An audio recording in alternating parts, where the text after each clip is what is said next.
নমস্কার বন্ধুরা, আমি পর্ণার ওল্ড রেসিপিসে আপনাদের স্বাগতম। সবাইকে নববর্ষের শুভ কামনা। সবাই ভালো থাকবেন নতুন বছরে। আজকে আমি একটা মাছের রেসিপি করব। এটা সম্পূর্ণ নিজস্ব। চলুন দেখা যাক কীভাবে করি।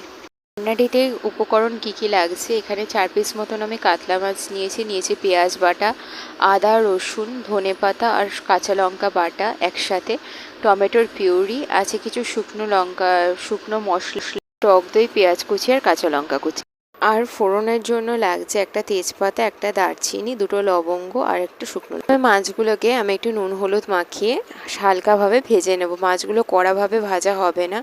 গ্যাসটাকে হাই ফ্লেমে রেখে মাছগুলো একটু একবার এপিট একবার ওপিট হালকা করে একটুখানি ভেজে নেব। কড়াইতে মাছ ভাজার মতন তেল নিয়েছি। এবার তেলটা গরম হতে ওয়েট করব। তেলটা গরম হওয়ার সময় আমি একটুখানি এক ছিটে মতন একটু নুন দিয়ে দিই। নুনটা দিয়ে দিলে কি হয়, লোহার কড়াইতে অনেক সময় মাছটা লেগে যাওয়ার একটা ব্যাপার থাকে, সেটা কিন্তু আর হয় না। আমি তেলটা গরম হতে ওয়েট করব। গরম হয়ে এলে আমি আস্তে আস্তে মাছগুলোকে ছেড়ে দেবো।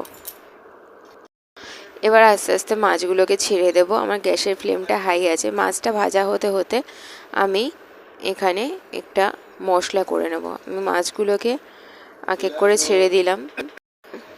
মাছগুলোকে হালকাভাবে ভেজে নেব। এবার চলুন ততক্ষণ একটা মশলা করে নিই। আমি এখানে নিয়েছি 20 গ্রাম মতন কাজু বাদাম আর 1 চামচ থেকে 1.5 চামচ মতন পোস্ত আমি খুব ফাইন একটা পেস্ট করে নেব।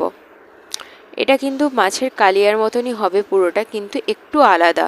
বাড়িতে যদি কোনো লোকজন আসে সবসময় ওই একই রকমের কালিয়া দিতে তো ভালো লাগে না, তাই একটুখানি অন্যভাবে আমি এটা দেখাচ্ছি। এবার আমি কড়াইয়ে মাছ ভাজা হয়ে গেছে, মাছ ভাজা তুলে নিয়ে এবার দিয়ে দেবো আমি ফোড়নটা। প্রথমে তেজপাতা, তারপরে এলাচ, দারচিনি আর একটা শুকনো লঙ্কা দিয়ে দিলাম।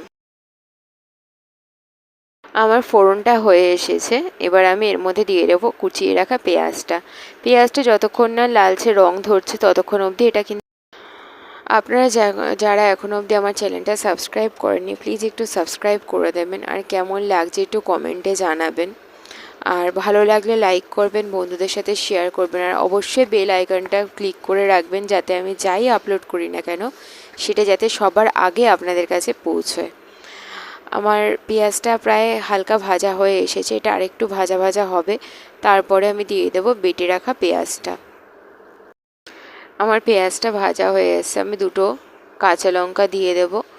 দিয়ে একটুখানি হালকা ভাজা হলে আমি এর মধ্যে দিয়ে দেবো 2 চামচ মতন পেঁয়াজ বাটাটা ভালো করে কষাবো যতক্ষণ ওটা থেকে ভালোভাবে তেলটা পুরো ছিঁড়ে বেরিয়ে আসে, ততক্ষণ অবধি এটাকে ভালো করে কষিয়ে নেব।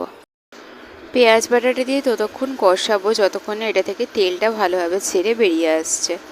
পেঁয়াজ বাটাটা দিয়ে ভালোভাবে কষিয়ে তার মধ্যে দিয়ে দেব আদা রসুনের পেস্টটা।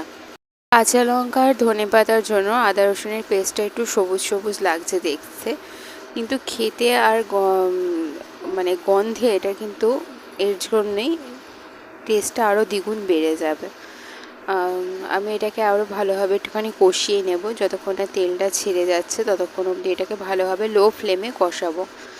লো ফ্লেমে রান্না কষানোটা খুব ভালো হয়, তাই জন্য আমি লো ফ্লেমেই কষাই। এবার তেলটা ছেড়ে বেরিয়ে এসছে, কাঁচা গন্ধটা চলে গেছে। এবার দিয়ে দেবো টমেটো পিউরি আর যত গুঁড়ো মশলা আছে, লঙ্কার গুঁড়ো, হলুদ গুঁড়ো, ধনে গুঁড়ো, জিরের গুঁড়ো আর আছে একটু সামান্য মতন গরম মশলা, এটা সবটাই দিয়ে আমি এটাকে ভালো করে কষিয়ে নেব। এবার দিয়ে দেব সেই পোস্ত আর কাজু বাদামের পেস্টটা। এটাকে দিয়ে আবার কতক্ষণ একটুখানি 5-10 মিনিট ভালোভাবে কষিয়ে নেবো, কেননা কাজু বাদাম যেহেতু কাজু বাদামের যদি কাঁচাটা থেকে যায় তাহলে পেটের জন্য খুব একটা ভালো হবে না এটা, তাই আমরা ওটাকে কষিয়ে নাও। দেখো পুরো খুব সুন্দর কষে গেছে। তা এরপরে আমি দিয়ে দেব টক দইটা আমি 1 টেবিল থেকে 1.5 টেবিল চামচ মতন আমি নিয়েছি, এর থেকে বেশি আমি নিইনি। এরমভাবে ভালোভাবে কষিয়ে এটার তেলটা ছেড়ে বেরিয়ে এলে আমি এর ভেতর পরে দিয়ে দেব সামান্য জল দিয়ে মাছগুলোকে ছেড়ে দেব।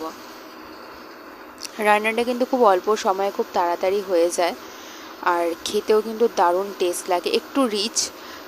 কিন্তু বাড়িতে লোকজন এলে তো সবসময় তো হালকা তো আর ভালো লাগে না, আর তারপরে আজকে নববর্ষ বলে কথা, তাই একটুখানি রিচ রান্নাটাই আজকে দেখালাম। দেখো ঝোল খুব ভালোভাবে ফুটে গেছে। এরপর আমি মাছগুলোকে ছেড়ে দেবো একটা একটা করে।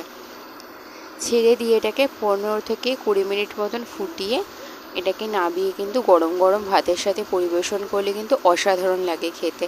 আমি লাস্টে একটুখানি ধনেপাতা কুচি ছড়িয়ে দিয়েছিলাম। তোমরা কেমন লাগলো বলো। এবার গরম গরম মাছের কালিয়া রেডি। তোমাদের কেমন লাগলো সবাই জানিও।